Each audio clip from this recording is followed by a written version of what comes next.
Greetings and salutations, y'all. What's going on? I know I didn't come up on here at all yesterday, but so much stuff happened. I'm just about to ramble for a little bit because I ain't got nothing else to do right now. It's my day off and I'm ready to talk. This man only had one job. And he did do his job. He got the tape, but he gave it to Diddy, and Diddy did what he did. I'm just trying to figure out who keeps evidence of themselves being incriminated. That just goes to show how much power Diddy actually thought he had, or he actually did have. Summer wrote, the fact that Diddy never dropped that towel tells me that this is definitely not his first time. It also shows me that he knew Cassie wasn't going to fight back.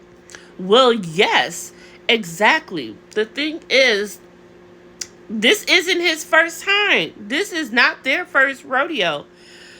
He has done this to Cassie countless times, and she has not done anything. She has not retaliated. She has not left. She has not said anything. If she has said anything, Diddy has a whole entire village to help him. It takes a village, y'all. Now remember, like I said, Tisa told me that Cassie is confirmed to be the star witness, and Lil Rod and others are expected to testify as well. But Cassie is the star, and that is why they released the video anyway, even though they cannot charge him with it, because they want to let the public, the jury, know that Cassie is in fact not lying. So remember when Tisa was saying that the video was supposed to drop that night? Well, it didn't drop that night because she dropped that it was dropping that night, and they were squirming, trying to figure out what to do. And turns out Tisa also said that Diddy's PR team and his legal team, which are two different teams, are basically fighting, going at it, bumping heads. They can't figure out what needs to be done right. I'll tell you one thing. The first thing, whoever was in charge, whoever thought it was a good idea for Diddy to put that video out, whoever put it together and said this is what you need to say, needs to be fired immediately. It should not work in PR ever again. But this is Diddy's sorry for 2004, basically. Now this is his sorry for 2024, okay? He is just sorry.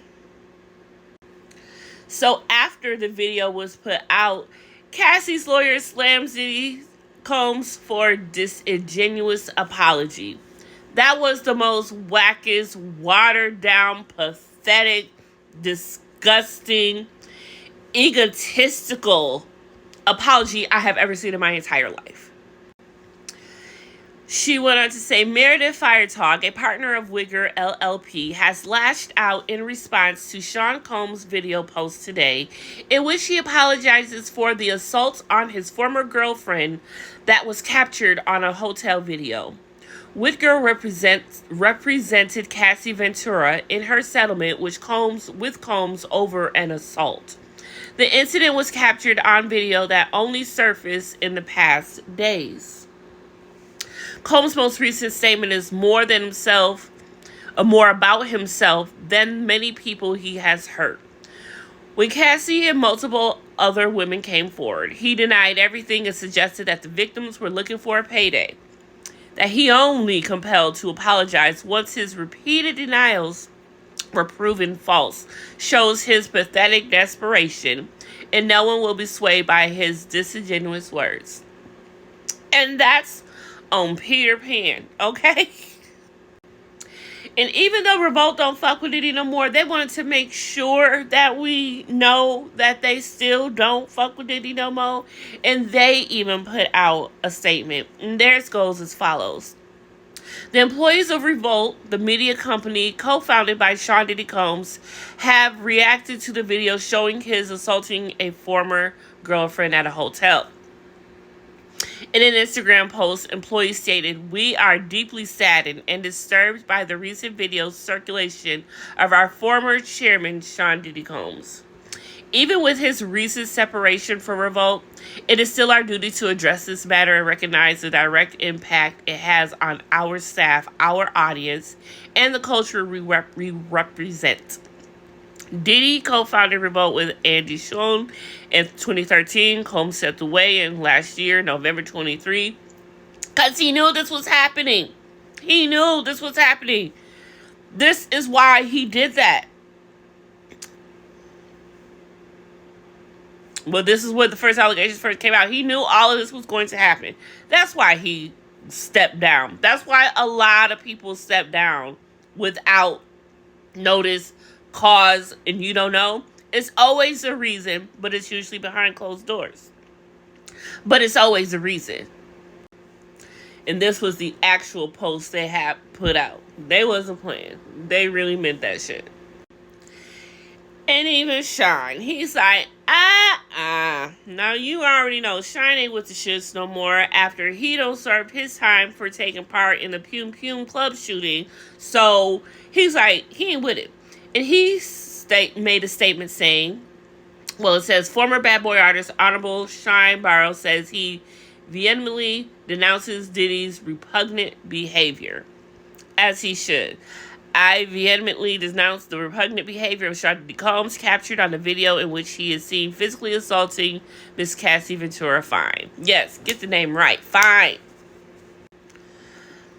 On it, he goes on to say, "There is no place for violence against women anywhere on the planet. As a father of a precious daughter, a global citizen, and the next prime minister of Belize, I want absolutely nothing to do with people who engage in this pattern of diabolical behavior." That's my favorite not new word, but that's my favorite word this year, diabolical. I've used it so many times and I love it.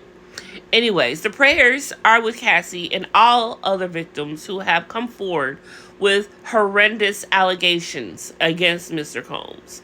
Honorable Dr. Shine Barrow, opposition leader, Belize. Come on now. And not to mention, also, even T.D. Jakes, yesterday for Sunday service, Potter House, he wanted to mention and talk about domestic violence and how he feels about it. I guess T.D. Jakes don't want to be swallowed up no more. Or he is willing to stop being swallowed up for the moment. I'm sure he's going to find somewhere else to get swallowed up. I'm sure he's getting swallowed up somewhere else. Maybe he asked Diddy, "If you swallow me up, I'll swallow this up for you." That didn't happen. This is sick. I hate to laugh, but I got to laugh to keep from crying because this is a very serious situation. But us as black people, we gonna find our humor in it one way or the other. We laugh at our own struggle. Everybody else does. We got to too, I guess. And as for Canoe, yes, full circle. I just called Kimora Canoe. I haven't called Kimora Canoe since before she started Baby Fat.